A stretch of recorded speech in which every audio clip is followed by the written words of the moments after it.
레위기 23장 22절 한 절 다 같이 한번 읽겠습니다. 시작. 너희 땅의 곡물을 벨 때에 밭 모퉁이까지 다 베지 말며 떨어진 것을 줍지 말고 너는 그것을 가난한 자와 객을 위하여 버려두라. 나는 너의 하나님 여호와니라. 아멘. 레위기 23장은 특별히 절기에 대한 말씀들이 나옵니다. 1장 1절부터 보면은 안식일에 대한 말씀, 또 유월절, 또 초실절,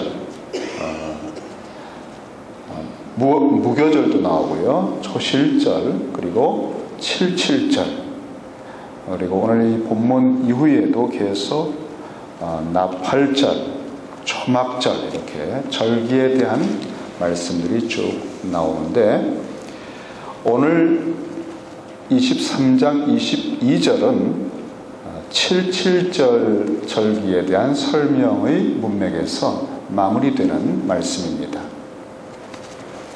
칠칠절은 여러분 7, 7이 49, 그 다음에 50 하는 것처럼 오순절이라고도 합니다. 또는 맥추절이라고도 부르죠.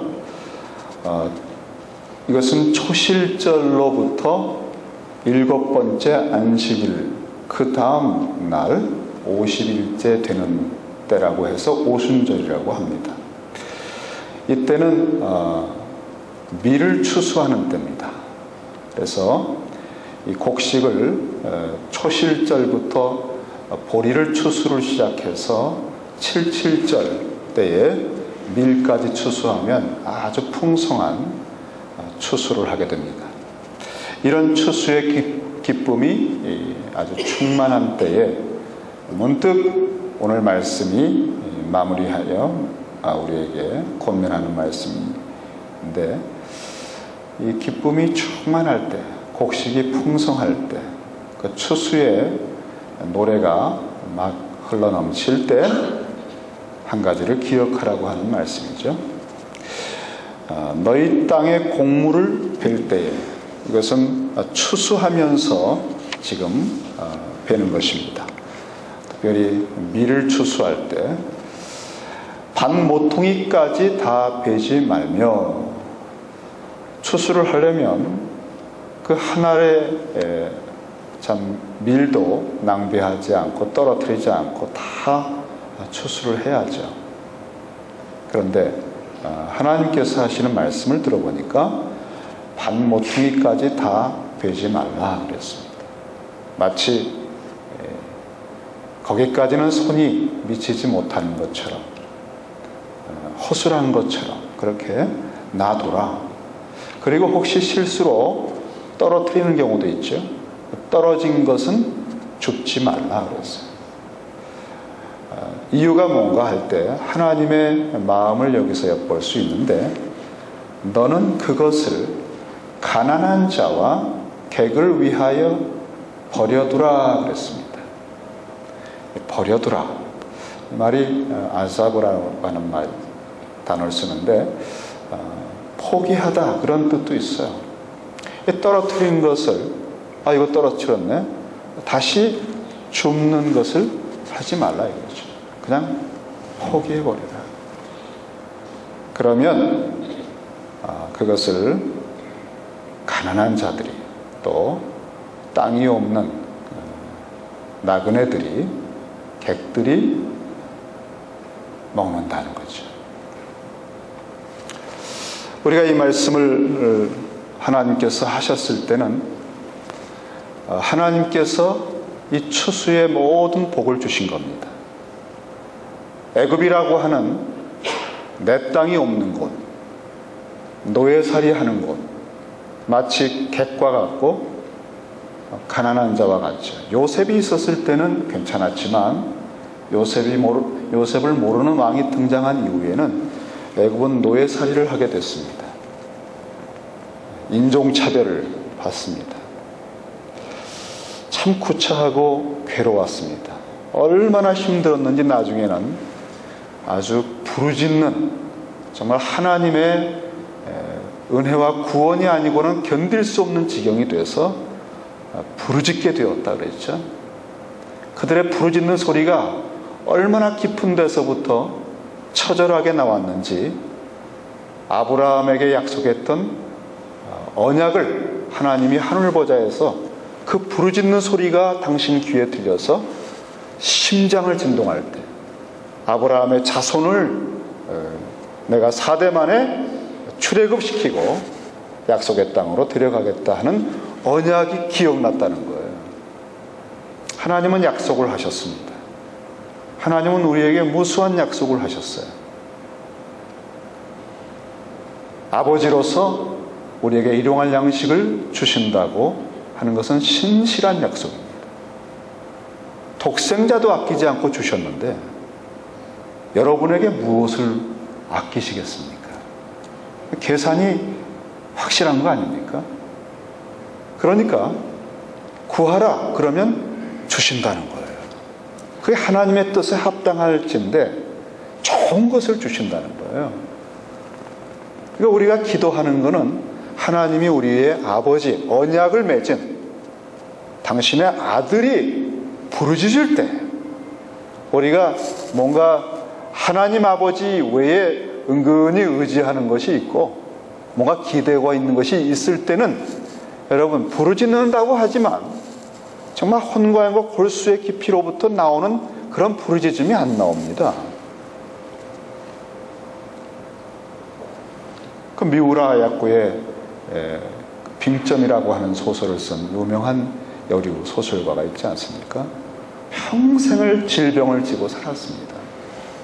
그가 했던 말이라고 하는 표현인데 이런 아픔과 질병이 아니고는 나오지 않는 기도가 있다고 하는 그런 얘기를 했어요. 하나님의 아버지 되심, 아빠 아버지라 부르짖느니라 그랬잖아요.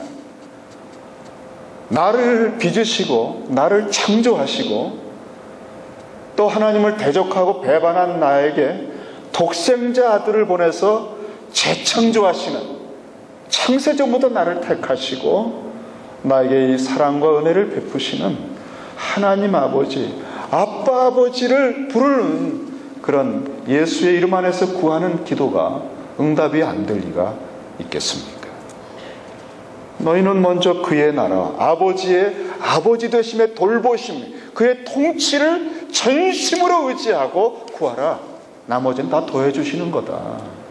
그런데 우리 사람들은요, 마치 북이스라엘과 동맹군이 쳐들어온다고 하니까 다윗 왕조의 왕권에 앉은 책임자로서 하나님을 그 시대에 대변하는 아하스가 하나님을 의지하고 하나님의 임마누엘만 전심으로 의지하라고 이사야가 요구했지만 난 그런 거 구하지 않겠다 하면서 했던 이유가 뭔지 아세요? 아수르를 의지하고 있는 거예요.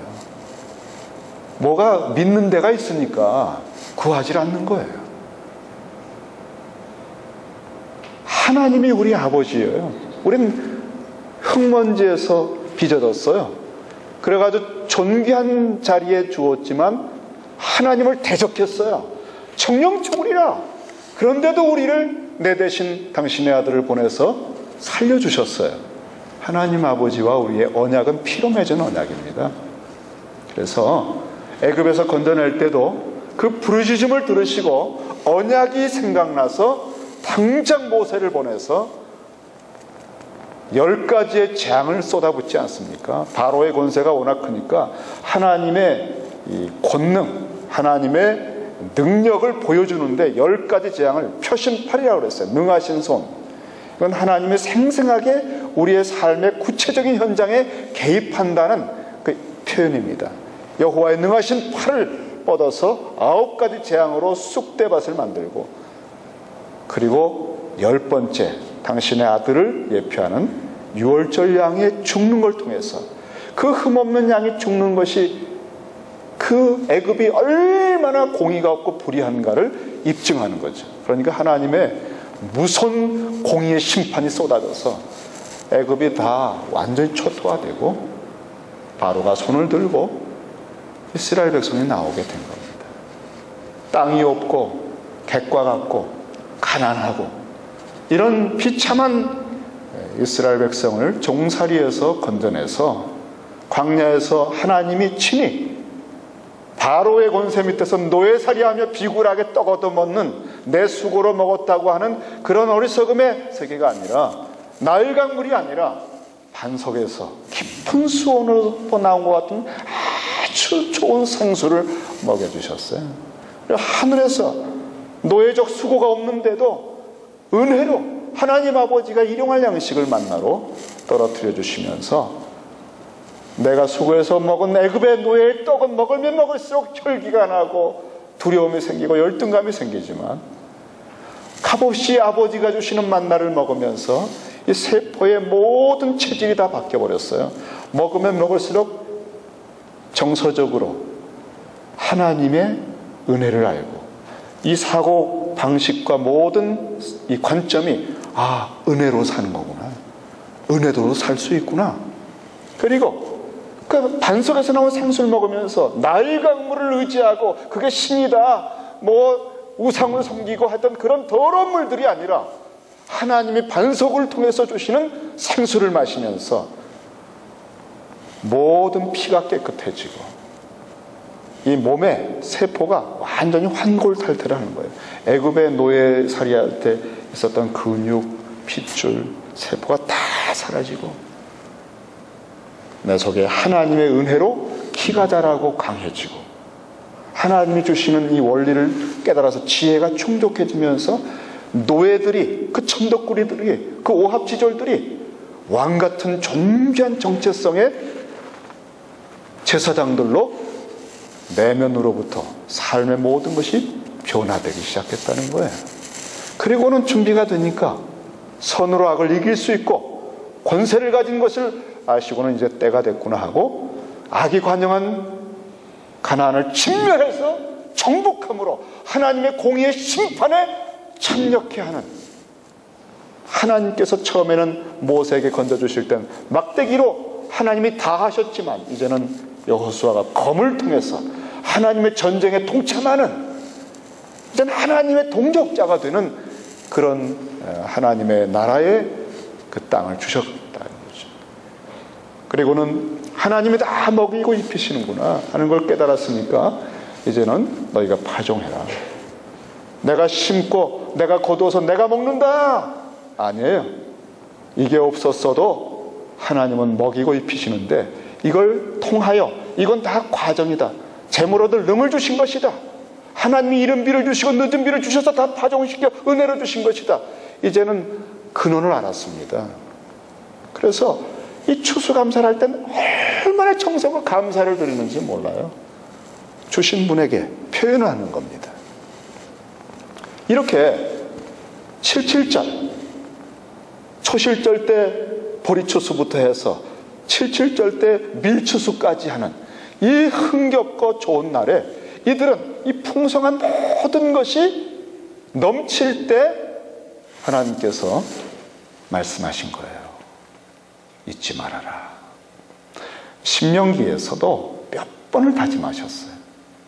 너희가 그 땅에 들어가서 너희가 짓지 않은 집을 살게 되고 많은 곡식과 과일을 얻게 되면 내가 두렵다. 너희가 잊을까 두렵다. 이건 내 힘으로 했다라고 할까 두렵도다. 내가 재물 얻을 능을 준 것이고 다 은혜로 준 것이다. 하나님은 당신이 광야에서 인간이 제로 포인트에서 하나님만 우리를 먹이고 입히고 살리신다는 것을, 아버지시라고 하는 것을 철저하게 가르쳐 주셨어요. 세상의 관점으로 사는 것이 아니라 수고하고 무거운 짐을 지고 내가 성실하면 되고 내가 경력이 있으면 되고 하는 그런 허황된 기초에다가 인생을 놓고 살아가는 것을 뿌리채 다 깨트려 버렸어요. 그리고 본래부터 너희들은 피조물이고 흙먼지야. 내가 준 말씀을 떠나면 정령 또 죽는 거야. 사람은 떡으로만 자기 수고와 성실로 사는 게 아니야. 아침 새벽 일찍 일어나고 밤늦게 누우면서 수고의 떡을 먹어도 소용없어. 헛된 거야. 여호와께서 지켜주지 않으면 그게 헛된 것이다. 여러분, 이거 하나를 배우기가 평생 걸립니다. 그래서 밤낮 두려워하고 염려하는 거예요. 무엇을 먹을까? 아버지의 돌보심과 나라를 이렇게 철저하게 뿌리채 이런 줄 알고 먼저 구하라 했는데도 수고해야지, 비즈니스를 해야 살지, 내가 노력해야 사는 거지, 그래서 염려하는 거예요. 이 사고방식 바꾸는 게요, 평생 걸려요. 믿음으로 산다는 걸 배우는 게 평생 걸려요. 그래서 이렇게 풍성하고 노래가 나오는 추수 때에, 그 벨 때에, 땅의 곡물을 벨 때, 이 땅이 어떤 땅입니까? 땅도 없는 애굽의 노예살이를 건져내서 광야 땅 없는 데서 먹이시고 입히시고 그 다음에 땅을 주신 거 아니에요. 그러니까 이 땅은 에덴이에요. 하나님이 모든 나무를 자라게 하고 열매를 맺게 하고 하나님이 다 만들어 주신 거예요. 그리고 전쟁할 때도 여호와께서 내 손에 붙였다 하면 이기는 거고, 안 그러면 아무리 작아도 이길 수가 없어요. 내가 칼을 뽑아서 이긴 게 아니에요. 군대 숫자로 이긴 게 아니야. 그러나 내 손에 붙였다 하면 가만히 있지는 않아요. 어느 때는 다 싸웁니다. 그리스도의 하나님의 역사에 동참을 시키는 겁니다. 이 동참할 때에 감격이 깊어집니다. 하나님과의 사귐이 깊어지는 거예요. 그리고 주님께 제물을 드리면 그거 다 불태워 없어지는 건데 아무것도 아닌 것 같잖아요. 이거 헛수고 같잖아요. 이거 그럼 뭐 하나님 받으시느냐? 거기서 우리 중심을 드리는 거예요. 이게 다 우리 속을 키우고 하나님과의 관계를 깊게 만드는 과정들인 것입니다. 천지만물이 다 하나님이 이렇게 쓰시는 거 아닙니까? 아낀다고 아껴지는 것도 아니고 더 걷어도 썩고, 우린 이 세상의 만물을 다스리는데 하나님이 원하시면 뭐든지 할 수 있는 사람이 되는 겁니다. 두려워할 것이 뭐고 아낄 것이 뭡니까? 다 우리를 위해서 만물이 있다고 안 했습니다.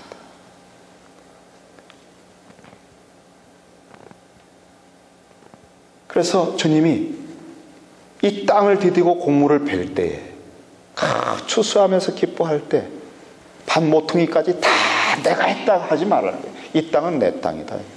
그거 다 내가 준 거야. 그리고 너희들은 잊으면 안 돼. 너희들은 종살이하고 나그네로 살았던 사람들이야. 그때 내가 너희를 건져주고 먹여줬어. 그래서요, 이들이 가장 풍성할 때 무엇을 하는가 하면 가장 비천하고 낮아졌던 자신의 종살이 때를 기억하는 거예요. 하나님의 굉장히 깊은 지혜입니다. 사람이 이걸 잊어버리면 조만간에 타락합니다. 비즈니스가 잘 되면 조만간에 타락합니다. 잘 될 때 좋은 일을 해야 돼요. 왜냐하면 나도 없었던 때가 있었다. 이거를 기억하지 못하면 내가 나를 주체를 못합니다. 참 여러분, 이게 인간이 아니겠습니까? 다 경험을 했을 겁니다. 여성들은 이 화장이 잘 먹혔다 이러면 그냥 아주 절제가 안 됩니다. 이 옷이 한번 잘 맞았다, 거울 앞에서 참 이거 보여주고 싶어가지고 참 힘듭니다. 여러분, 절제하기 힘듭니다.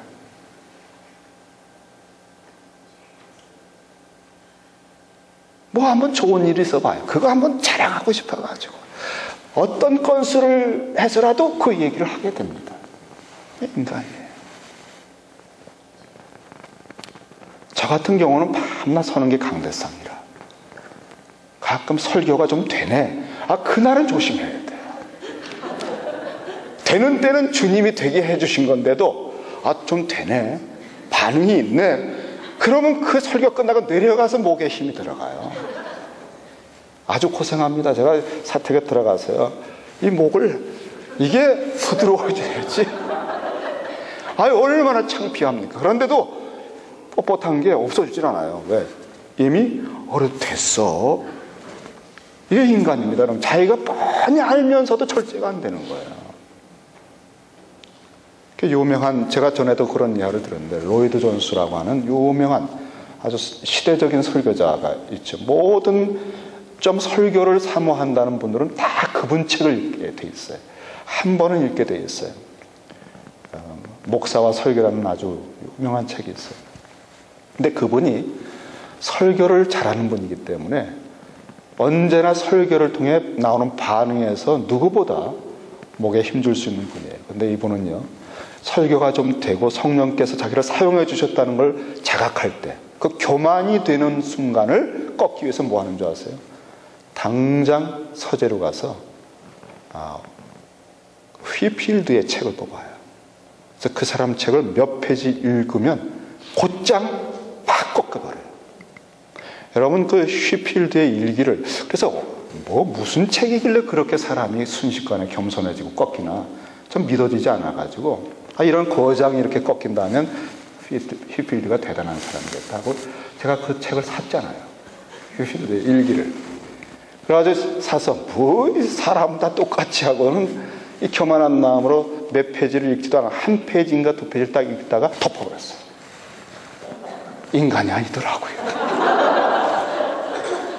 매일 몇십 번씩 설교하고 매번 몇천 명 몇만 명을 넣고 그냥 생으로 외치는 거예요. 그 사람 다 울고 다 회개하고 뒤집히고, 이게 매일매일. 그래서 제가 그냥 덮어버려요. 지금까지 안 읽어요. 그쵸? 그러니 이렇게 조금 몇 명 앞에서 설교해서 좀 됐네, 이런 게 되는 그런 생각은 아예 사라져버린 겁니다. 너희 땅에 곡물을 벨 때에, 오늘 됐네, 추수가 농사가 됐네, 비즈니스가 좀 되는구만, 그럴 때에. 이게 여러분, 그 추수밭에서 하는 성례입니다. 성례. 밭모퉁이까지를 베지 않는 게 아주 거룩한 성례입니다. 의도적으로 딱 하지 않으면서 그 남은 귀퉁이에 나의 종살이 시절, 나 비참했을 때 나도 이런 은혜를 받고 살았지라고 하는 것을 생각하면서 이 추수의 기쁨에 감격이 하나님에 대한 감사로 그 질적인 차원이 확 바뀌는 거예요. 우리가 좀 했다, 이거 끝나고 나서 우리 한번 먹는다, 이런 말이 싹 들어가고, 감사합니다. 고맙습니다. 이런 정서적인 차원의 근원과 뿌리가 완전히 새로운 차원으로 화하는 거예요. 그리고 곡물을 들으면서 그 하나하나에 알알이 박힌 이른 비를 주시고 늦은 비를 주시고 햇빛을 주셨던 하나님의 그 만극하신 은혜, 이런 것이 하나도 없이 그저 눈치 보고 비굴하게 떡을 먹던 애굽의 노예살이 시절, 그게 비교되면서 하나님 앞에 그 모퉁이를 남겨둘 때 더 남겨두는 겁니다. 누군가 와서 이런 시절에 구속을 받았는데 내가 받은 구속을 너도 경험하리라, 더 남겨주는 거예요. 떨어진 것은 죽지 않아요. 오히려 사람이 이 은혜를 더 깨닫게 되면은 보아스처럼 롯이 와서 이삭을 줄 때, 야, 듬뿍듬뿍 떨어뜨려라, 야단치지 말아라, 딱 종들한테 주의를 시켜 그냥 터주는 거예요. 떨어진 것을 줍지 말고 너는 그것을 가난한 자와 객을, 이 가난한 자와 객이 다른 사람이 아닙니다. 내가 그 처지에 있었던 사람이거든요. 우리가 누굽니까, 여러분? 우리가 누구예요?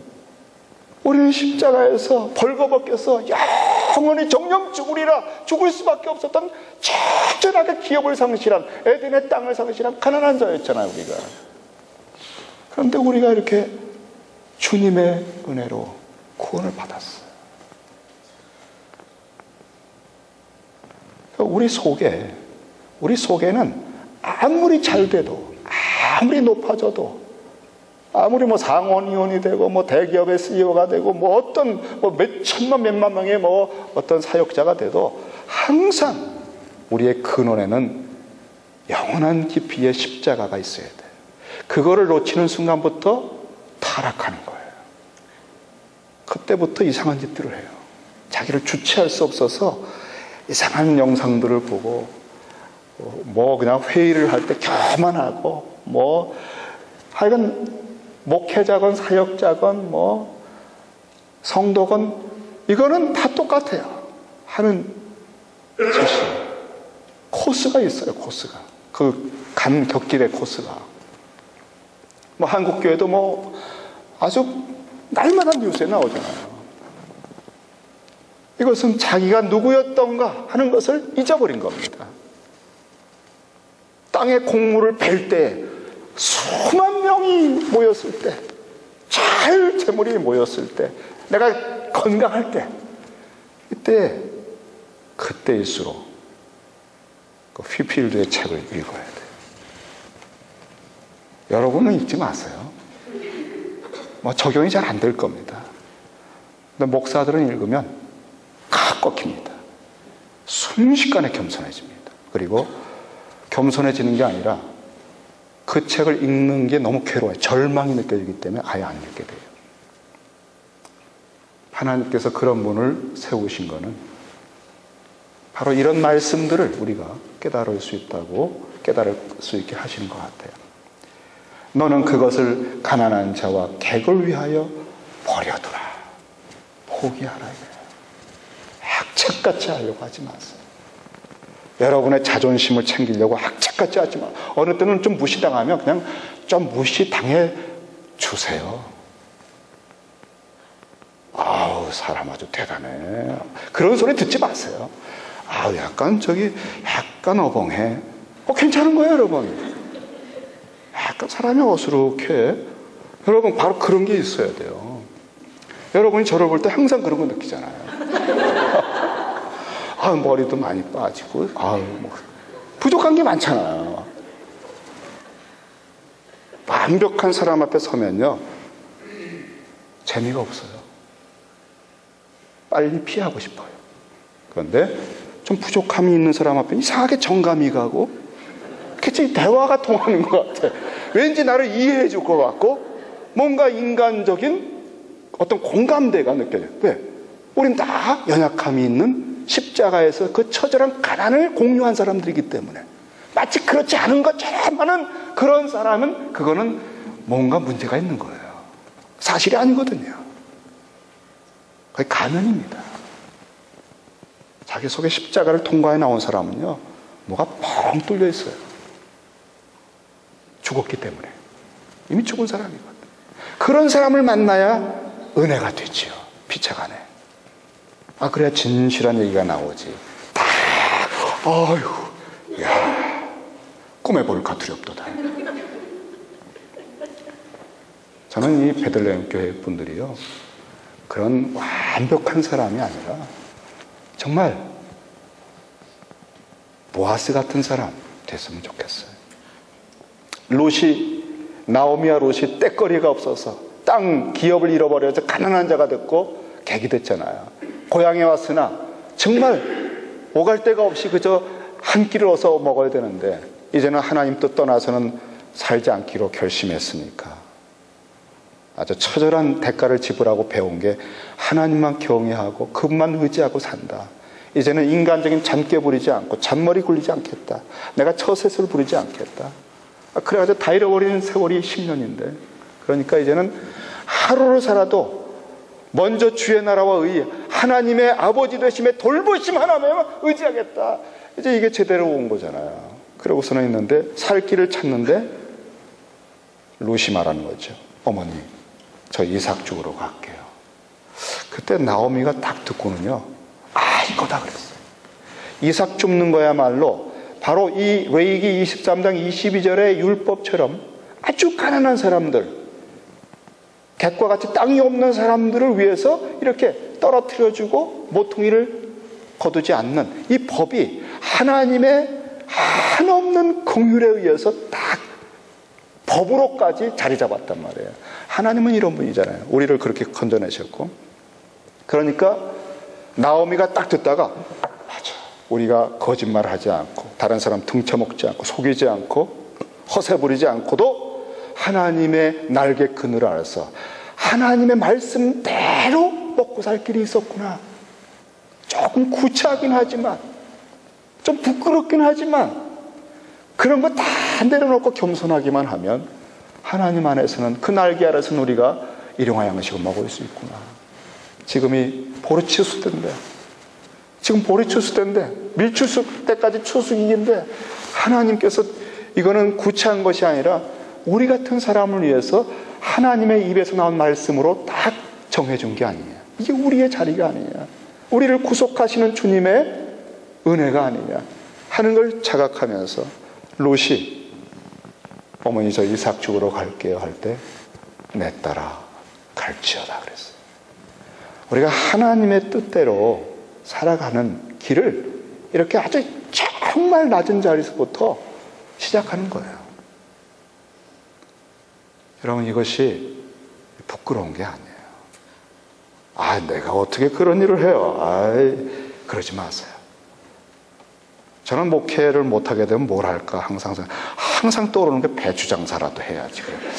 근데 최근에 알게 된 건 배추 장사가 굉장히 힘들다는 사실을 알게 됐어요. 그게 체력이라든가 여러 가지 또 구비가 안 되면은 배추도 안 팔리겠더라고요. 또 하나님이 길이 있겠죠. 네? 하나님 아버지 되심에 그냥 맡기고 사는 거지 뭘 그걸 지금 구상해서 계획해봤자 전혀 다른 길입니다. 우리 생각하고는 달라요. 참 제가 책을 2권 썼잖아요. 책이 2권인데 책이요 인쇄가 너무너무 적어요. 책이 작아. 그래 나중에 제 동료들 보니까 책이 이만한 거 쓰면 인쇄가 굉장하더라고요. 목사님 좀 두껍게 쓰시지. 근데 이게 작게 썼으니 어떡하냐. 그때 제가 그거 쓰는데도 끙끙 앓고 썼는데 그것도 은혜지요. 그런데 제가 한국을 가면은 한국 갈 때마다 쓰는 통장이 있어요. 그 통장을 열어보면 인쇄가 들어와 있어요. 많진 않은데 용돈은 되더라고. 그래도 저는 감사해요. 제가 비교하기 시작하면은 마음 상하지요. 아무개 목사는 얼마씩 번다는데 인쇄로. 그런 생각하면 좀 마음 상하지. 근데 그러지 않기로 했어요. 그것도 얼마나 감사한지 몰라요. 그 추수 아니에요, 추수. 처음에는 막 책이 많이 팔리던 요즘은 제가 한국에서 세미나도 안 하니까 책이 잘 안 팔려요. 그래도 거기서 나온 추수가 감사하죠. 얼마나 감사한지 몰라요. 그러면서 생각하는 거예요. 책도 못 쓴 분 많은데. 그래서 제가 누가 책 쓴다 그러면 제가 막 격려해요. 제가 책 쓰면서 느꼈던 기쁨. 책이 없었을 때의 서름. 알기 때문에. 책방에 가면 얼마나 신간들이 나오는지 몰라. 이 사람들은 어떻게 이렇게 책들을 잘 쓰나. 책이 없으니까 계속 남의 책만 사야 되잖아. 그래서 제가 알기 때문에 책을 쓰겠다는 분 만나면 제가 눈이 번쩍 뜨여요. 한번 해보시라. 무조건 시도해보라. 무슨 얘기하다 이렇게 갔습니까? 나는 너의 하나님 여호와니라. 이렇게 버려둬라. 다 베지 말라. 이유가 뭐냐? 나는 너의 하나님 여호와니라. 여러분, 이 말씀이 뭔지 아세요? 여호와라고 하는 말을, 이 이름을 어디서 배운 줄 아세요? 출애굽 때 족장들에게는 전능하신 하나님으로 나를 나타냈으나 이 출애굽 사건을 경험하면서 너희가 내가 너희들의 여호와인 줄 알게 되리라 그랬어요. 바로에게도 여호와가 누구간데 내가 너희를 보냈느냐 그랬더니 여호와가 누구간데 내가 여호와가 누군지 알려주리라. 이게 10가지 재앙이에요. 그리고 그 재앙에는 이스라엘에게도 여호와가 그 무거운 짐, 애굽의 무거운 짐에서 그들을 구속한 분이 여호와 아버지라고 하는 것을 알려준 거예요. 그래서 이 여호와라고 하는 이름을, 아버지라는 이름을 들으면 애굽에서 건져진 사건이 생생하게 떠올라요. 그래서 왜 이삭을 줍지 않고 모퉁이까지 거두지 이렇게 하지 말라고 하느냐? 너희는 누구냐? 내가 너희들의 여호와 아니냐? 너희들을 건져 놓았지 않느냐? 그 종살이 가난한 데서 너희들을 건져준 여호와가 아니냐? 나를 안다는 것은 그러므로 이렇게 가난한 사람들, 종된 사람들을 엑소도스 시켜주는 거다. 이것이 이런 물질적인 차원에서뿐 아니라 그들에게 그 포로에서 자유케 해주는 것이다. 너희들이 나의 아들 자녀이고 내가 너희들의 여호와라고 하는 사실이 뭐냐?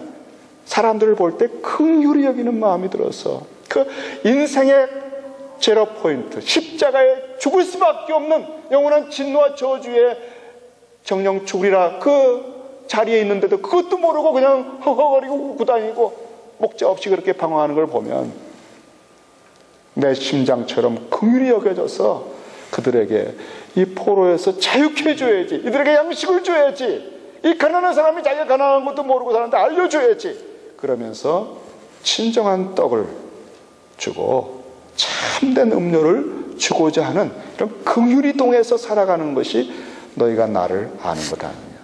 그러니까 단순히 여러분 이걸 좀 더 적용을 한다. 원리적인 적용은 정말 이들에게 참된 양식과 음료, 복음을 주고자 하는 마음이에요. 그걸로 그들을 그 가난에서 자유케 하려고 하는 마음이라고요.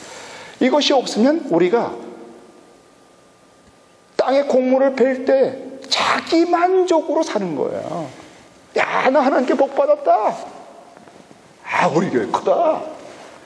이거는 조만간에 완전히 무너집니다. 타락합니다.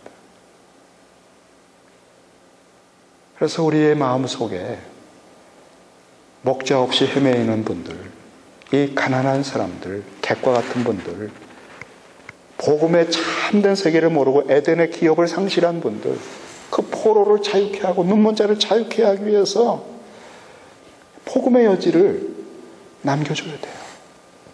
이걸 잊으면 안 돼요. 버려두라, 포기하라. 하나님은요, 당신의 아들이 채찍을 맞을 때, 십자가에 끌려갈 때 버려뒀어요.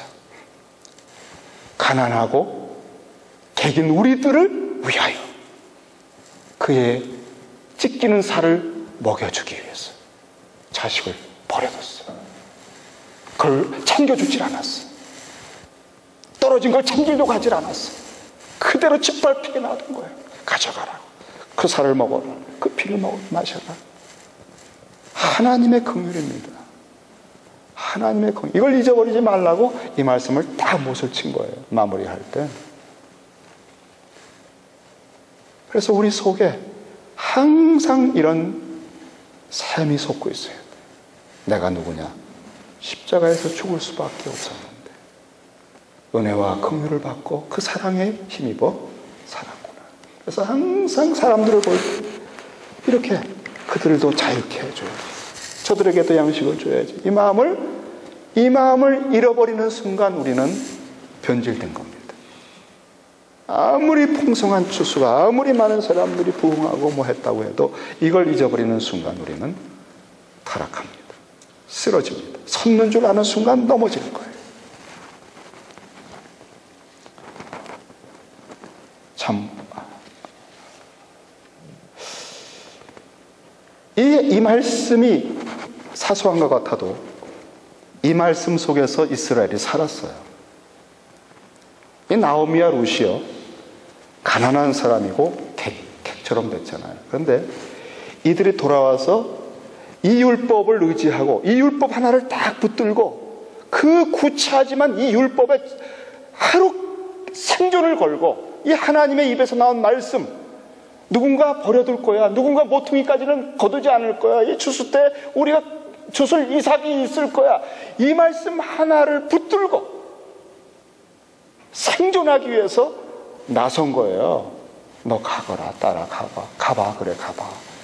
그래서 제가 누구한테인가 이 하나님의 말씀이 그 심장에 여전히 살아있는 그 사람을 발견해서 은혜를 받게 되면 그 밭에서 이삭을 죽을게요, 어머니. 그래, 가봐라. 마음은 조마조마해요. 왜냐하면 그 시대가 사사시대예요. 이런 율법을 지키질 않아요. 가난한 사람들 무시해요. 사사시대예요. 제 속에는 옳은 대로 행해요. 사람들이 하나님의 가슴을 잃어버렸어요. 자기가 손해볼까 봐 기업을 물어주지 않아요.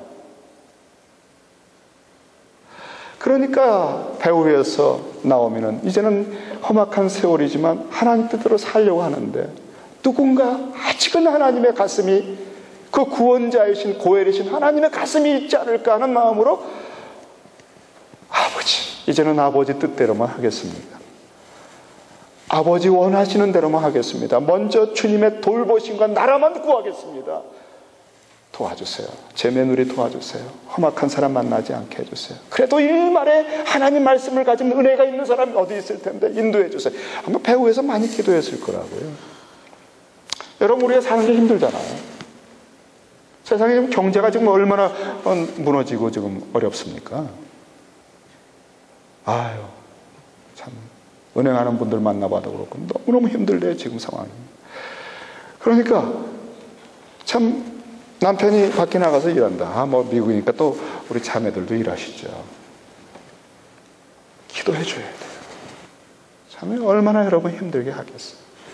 그리고 이 순에서, 공동체에서 아직 비즈니스가 좀 어렵고 막혀있다. 그거 충분히 기도해 줘야 돼요. 하나님, 당신의 아버지 되심을 의지하면서 기도합니다. 문을 열어주세요. 우리가 그런 거 기도해야 돼요. 이것이 우리가 가지는 아버지의 마음이에요. 우리가 지체로서 가족의 마음이라고. 그러니까 우연히 들어선 밭이 보아스의 밭이었는데, 그 사사시대에 이 보아스라고 하는 사람은 잘 유력하고 부유한데도 교만하지 않은 거예요. 여러분 왠지 아세요? 보아스가요, 그 어머니가 라합입니다. 창기입니다. 죽을 수밖에 없고 진멸할 수밖에 없었던 이 가나안 사람인데 하나님의 은혜로 살았어요. 보아스의 속에는 사사시대에 오염이 들어오지 못할 구속의 체험이 뿌리가 깊은 거예요. 부모님한테 얼마나 간곡한 권유를 들었는지 모를 거예요. 우린 진멸받을 수밖에 없는데 살았다. 여호와는 진정한 신이다. 하나님의 말씀대로 살아야 된다. 여러분, 이렇게 정말 그 바닥을 친 십자가의 자리를 가진 사람들만 버티는 게 이 세상입니다. 거기서만 그리스도의 형상이 살아있는 겁니다. 다 뭐 직분 있네, 뭐 교회 좀 다녀봤네, 그거 쓸데없는 얘기입니다. 살아있어야 돼요. 그리스도의 형상이 살아있는 것뿐 아니라 날마다 자라가고 있어야 돼요. 보아스가 그런 사람이에요. 보아스의 눈에는 은혜가 있어요. 이 가난한 사람들이 추수 때 와서 이삭 줍는 것에 대해서 야단치지 않아요. 야, 그저 더 거두게 해. 그저 너무 저거 하지 마. 일꾼들한테 하나님의 마음으로 고민을 해놨어요. 그리고 룻에 대해서, 그 룻이 어떤 사람인가를 알았을 때 이 고엘의 마음이, 왜냐하면 자기보다 우선권 있는 고엘이기 때문에 자기가 선뜻 나서지 못합니다. 이 법적으로 하나님 말씀을 따라가는 사람이기 때문에. 그러니까 그럼에도 불구하고 고엘의 그 긍휼이 있기 때문에 풍성하게 베풀어 줍니다. 하나님의 마음.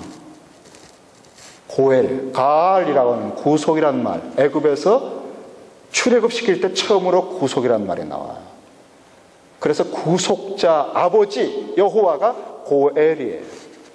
여호와의 날개를 의지하고 생일을 걸고 모압에서 건너온 나오미의 룻에게 보아스는 여호와의 날개를 대신해서 성육신처럼 그를 돌보아 줍니다. 우리들은 피차간에 그리스도 역할을 해주는 때가 많아요. 하나님 아버지의 마음을 가진 사람들은 배고팠을 때 먹여주는 겁니다. 근데 뭐 대단한 사람 먹여주는 게 아니에요. 형제 중에 가장 작은 사람, 보잘것없는 사람을 먹여준 거예요. 그 사람 입혀준 거예요. 그가 옥에 갇혔을 때 찾아가 준 거예요. 나중에 심판대 앞에 딱 섰는데 주님이 그런 거예요. 너 오른쪽에 딱 서라. 야, 왜 오른쪽에서? 너는 내가 줄일 때 먹여줬어. 내가 배고플 때 먹여준 거였어. 내가 갇혔을 때 너 나를 찾아와 줬어. 아, 제가 언제 그랬어요? 언제? 그런 적 없는데요. 형제 중에서 가장 작은 자에게 한 게 바로 내게 한 것이다. 그래서 여러분, 모퉁이까지 베지 말고 떨어진 거를 가난한 자에게 준 거예요. 이게 바로 여호와께 하는 거예요. 그러니까 큰 것을 보는 게 아니에요, 여러분. 하나님은 어디서 우리를 재볼 수 있느냐? 아주 작고 미천한 사람에 대한 우리의 태도를 가지고 우리의 영적인 근원과 질적인 그 영적인 질의 가치를 재는 리트머스 시험지로 삼아요. 그래서요, 아주 부족한 사람, 약한 사람, 그런 사람들을 딱 만나잖아요. 조심하셔야 돼요. 그때 하나님이요, 불꽃같이 보셔요. 너 어쩌나 보자. 그때 점수 따야 됩니다, 여러분. 그때 괜히 실수하지 마세요. 그 주님이 그 사람을 대한 것을 통해 주님을 딱 대하는 거예요. 그러니까 우리는 꼼짝 못합니다. 우리는 교만하면 큰일 납니다. 정말 겸손한 사람에게만 이런 세계가 느껴집니다. 그리고 이 주님을 만나게 돼 있어요. 그래서 이렇게 중보기도 하는 거, 이거 너무너무 귀한 겁니다, 여러분. 중보기도가 이렇게 와서 시카고를 위해서, 순을 위해서, 연약한 우리 지체들 위해서, 그 힘든 누구를 아무개로 해서 명단 놓고 기도하는 거. 그다음에 내년도에는 한 사람이 다 5명씩 이 복음을 들어야 될 사람들을 놓고 1년 내내 기도할 거예요. 그렇죠? 알고 계셨어요? 5명. 그래서 여기 한 400명, 500명 정도가 1년 동안에 차야 됩니다. 안 하면 아무것도 안 일어나요. 근데 얼마나 복음을 들어야 될 사람이 많은지 몰라요. 여러분, 그런 거에 있을 때 안타까움이 안 느껴진다? 병든 겁니다. 나 하나 구원받고 지금 먹고 사는 거예요. 이거 아주 지금 이런 그 레위기 23장 22절의 말씀을 딱 들이대면 여러분 속에 리트머스 시험지가 반응을 못 합니다. 이런 포로된 사람, 눈먼 사람, 영적으로 기억을 상실한 사람에 대한 안타까움이 없다는 거거든요. 우리가 회복해야 돼요. 보아스와 룻이 그렇게 이 율법을 사사시대에 지키는데 두 사람 만나는 속에서 다윗의 시대가 동텄어요. 다시 말하면 가장 지극히 작은 자 하나에게 한 충성, 이 작은 율법을 지키면서 가르치는 자가 천국에서 크다 그랬어요. 우리는 여기서 하나님의 나라가 동트는 사사시대를 극복했다는 걸 알 때, 하나님의 지혜가 진짜 지혜입니다. 굉장한 프로그램하고 굉장한 이벤트를 해서 굉장하게 되는 게 아닙니다, 여러분. 정말 중심으로부터 해야만 되는 게 하나님의 나라예요. 중심을 보셔요. 이로 보아스와 롯에게서 다윗이 등장한 거예요. 그리고 거기서 예수 그리스도가 오셨는데, 여러분, 주님이 오셨을 때 그 베들레헴의 사관에 있을 곳이 없었다는 거예요. 이 가난한 아기를 뵌 젊은 사람들을 받아주질 않는 거예요. 이게 사사시대입니다, 여러분. 얼마나 사람들이 강팍하냐 말이에요. 그런데 정말 자기가 비천하다고 느끼는, 나 같은 인생에 무슨 가치가 있다고 할까 하는 그런 밤에 잠도 못 자고 양을 치는 목자들은 주님을 생각하더라 이거죠. 그 마음이 없어지는 순간 우리는 타락하는 거예요. 베들레헴 교회 영성이라고요. 가장 낮은 자리를 항상 발을 딱 디디고 있어야 돼요. 그래야만 겸손한 자에게는 끝없이 높여주셔요. 은혜를 주셔요. 왜? 높아져도 겸손하니까. 근데 조금 높아지면 쟤는 금방 교만해서 요만큼밖에 되는 은혜를 줄 수가 없어. 못 주시죠. 그릇이 안 되니까. 근데 부어져도 겸손하면 그릇이 큰 거죠. 차라리 큰 은혜와 은사와 사역을 감당하는데 교만하지 않을 수 있도록, 내가 신과 같은 존재다. 삼층천을 드나들면서 환상을 보고, 신령한 계시를 보고, 막 손만 대도 안 되는데도 다 쓰러지고, 그냥 몇만 명 집회에 초청받고, 어느 세월에 저도 그렇게 될까요? 조만간에 어떻게 되겠습니까? 자기가 신인 줄 알아요. 흙으로 빚은 피조물인데. 그래서 자기가 감기 몸살만 걸려도 아무것도 아닌 걸 알게 하시기 위해서 육체의 가시, 너는 육체일 뿐이야. 아프면 못 견디는 거야. 그러니까 아플 때는 내가 인간이구나 이걸 하는 거야. 땅바닥에 내려오는 거예요. 그래서 겸손해지는 거예요. 우리가 그래서 약점이 있을 때도 약할 때 강한 것입니다. 약한 것을 자랑할 수 있다는 거예요. 그래야 그리스도의 분역이 먹는 거예요. 그래서 모든 사람들, 이 그리스도인들은요, 다 약점들이 있어요. 알고 계셨죠? 자신의 약점을 알고 계시죠? 바로 그 약점 때문에 주님이 여러분을 딱 붙들어 주시는 거예요. 우리가 알고 나면 감사밖에 없습니다. 오늘 중보기도는 그래서요, 나의 자리를 비우고 누군가를 위해서 기도하는 이 자리를 너무너무 기뻐하셔요. 중보기도는 다른 사람을 생각하고 사랑하고 섬기는 거거든요. 주님은 이것이 성숙함의 표지라고 보셔요. 그래서 중보기도 하시는 여러분들이야말로 진짜입니다. 물론 여러분을 위해서도 기도하세요. 시카고의 수많은 사람들을 저희들이 품고 한번 기도하겠습니다. 기도하죠.